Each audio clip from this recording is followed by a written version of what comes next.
Welcome back to the Run for God Bible in a Year podcast. This is the only running-centric Bible reading program that you will find on the planet, and our goal is to help you get stronger physically, mentally, and most importantly, spiritually, as we read through the entire Bible in 365 days. Whether you're listening in your car, on your couch, or while you're out running or walking, we know the Word of God can transform us all, and it is my prayer that you are blessed by what we do here today. As a reminder, I am reading from the Holman Christian Bible, and we are on day 62. And our reading today is going to be from Numbers chapters 18 through 20. But before we get to that, let's talk about our running or walking tip of the day. A great way to supplement your running is with swimming. Swimming is a great low stress, low contact, low, impact activity. And so swimming is a great way when your body just feels beat up. Go out there and swim for an hour, and you will find that it will supplement your running very well because it'll keep that aerobic system working, but it won't take quite the toll on your body. So supplement running or walking with swimming, and it will help get you and keep you healthy. All right, now let's get into God's Word. Numbers 18. The Lord said to Aaron, "You, your sons, and your ancestral house will be responsible for sin against the sanctuary. You and your sons will be responsible for sin involving your priesthood. But also bring your brothers with you from the tribe of Levi, your ancestral tribe, so that they may join you and serve with you and your sons in front of the tent of testimony. They are to perform duties for you and for the whole tent. They must not come near the sanctuary equipment or the altar, otherwise both they and you will die. They are to join you and guard the tent of meeting, doing all the work at the tent, but no unauthorized person may come near you. You are to guard the sanctuary and the altar so that wrath may not fall on the Israelites again. Look, I have selected your fellow Levites from the Israelites as a gift for you, assigned by the Lord to work at the tent of meeting. But you and your sons will carry out your priestly responsibilities for everything concerning the altar and for what is inside the veil, and you will do that work. I am giving you the work of the priesthood as a gift, but an unauthorized person who comes near the sanctuary will be put to death."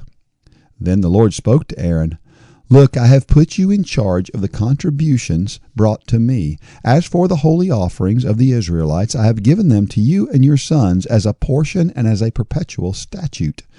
The portion of the holiest offerings kept from the fire will be yours. Every one of their offerings that they give me, whether the grain offering, sin offering, or restitution offering, will be most holy for you and your sons. You are to eat it as a most holy offering. Every male may eat it. It is to be holy to you.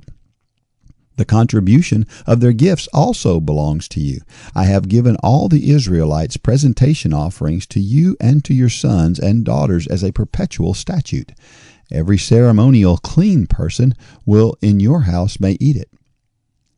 I am giving you all the best of the fresh olive oil, new wine, and grain, which the Israelites give to the Lord as their first fruits. The first fruits of all that is in their land, which they bring to the Lord, belong to you. Every clean person in your house may eat them.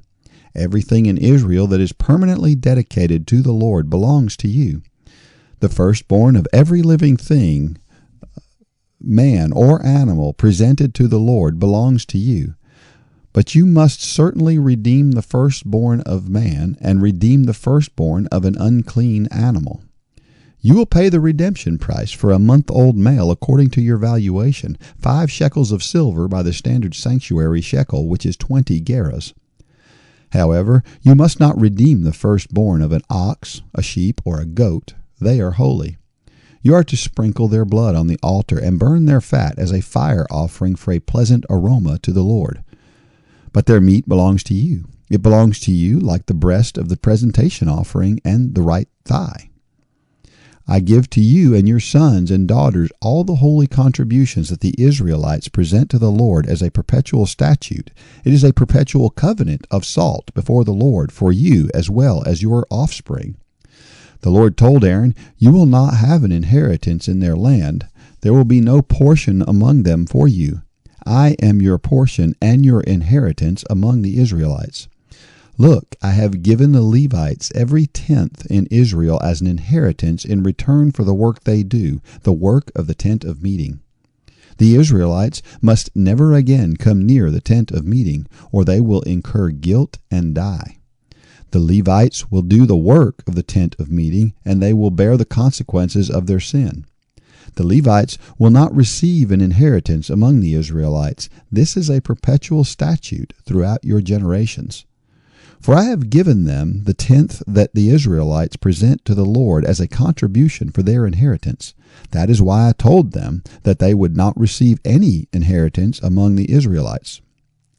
The Lord instructed Moses, "Speak to the Levites and tell them, when you receive from the Israelites the tenth that I have given you as your inheritance, you must present part of it as an offering to the Lord, a tenth of the tenth.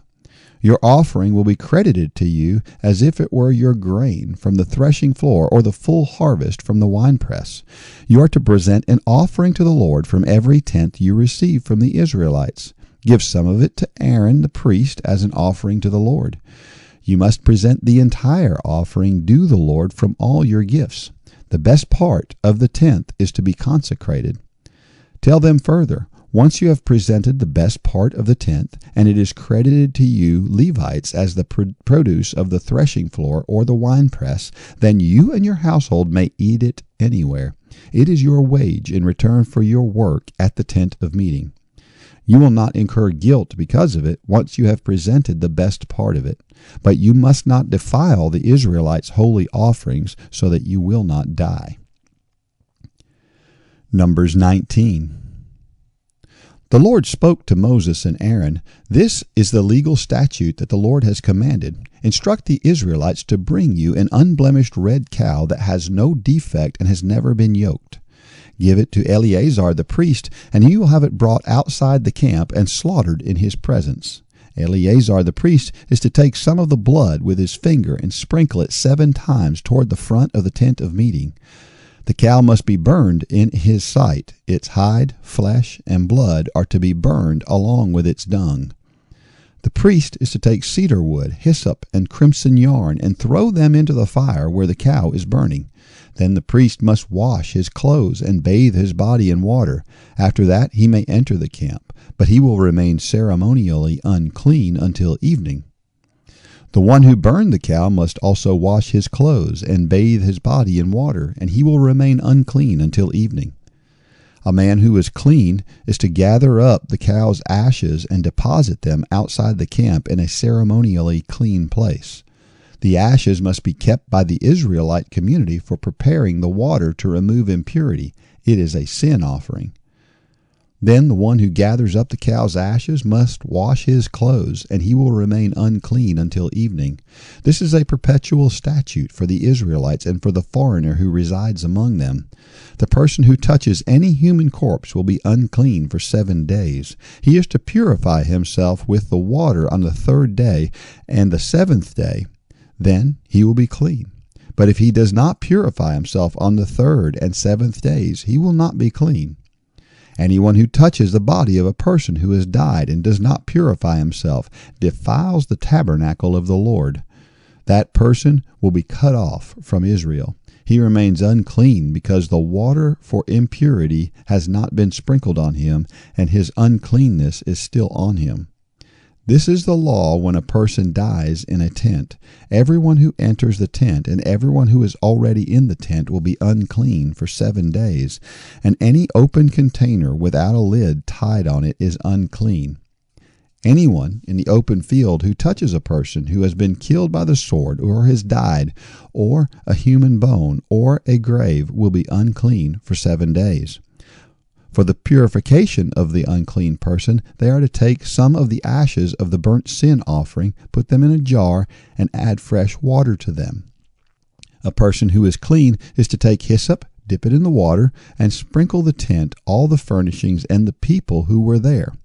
He is also to sprinkle the one who touched a bone, a grave, a corpse, or a person who has been killed. The one who is clean is to sprinkle the unclean person on the 3rd day and the 7th day. After he purifies the unclean person on the 7th day, the one being purified must wash his clothes and bathe in water, and he will be clean by evening.